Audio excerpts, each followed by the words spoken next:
ঈদ তো তখনই সুন্দর ছিল যখন বুঝতাম না জীবনের মানে কি, যখন মনে করতাম দিনের অর্ধেক সময় না খেয়ে থাকলে 2 দিনে একটা রোজা হয়ে যায়। ঈদ তো তখনই সুন্দর ছিল যখন রোজা না রেখেও সবার আগে ইফতার টেবিলের সামনে হাজির হতাম আর সবার আগে ইফতারি খাওয়া শুরু করতাম। ঈদ তো তখনই সুন্দর ছিল যখন ঈদের নতুন জামা কাপড় কিনে দেওয়ার জন্য আব্বু আম্মুর কাছে কান্নাকাটি করতাম আর মনে করতাম কেউ ঈদের নতুন জামা কাপড় দেখে ফেললেই হয়তো ঈদ শেষ হয়ে যাবে। ঈদ তো তখনই সুন্দর ছিল যখন অন্য সবাই ঈদের জামা কাপড় দেখে ফেলার ভয় আলমারিতে অতি গোপনে লুকিয়ে রাখতাম। ঈদ তো তখনই সুন্দর ছিল যখন ঈদের দিন সবার পা ধরে সালাম দিতাম আর সালামের জন্য দাঁড়িয়ে থাকতাম।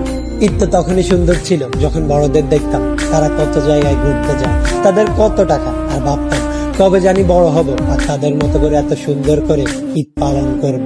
হ্যাঁ, আজ বড় হয়েছে ঠিকই, পকেট ভর্তি আছে অনেক টাকা, ঈদ আজ ঠিকই আছে, কিন্তু হারিয়ে গেছে ছোটবেলায় কাটানো ঈদের সেই আনন্দময় মুহূর্তগুলো। সত্যি অনেক বেশি মিস করি ছোটবেলায় কাটানো ঈদটাকে, যেটা চাইলে কখনো ফিরে পাওয়া সম্ভব নয়।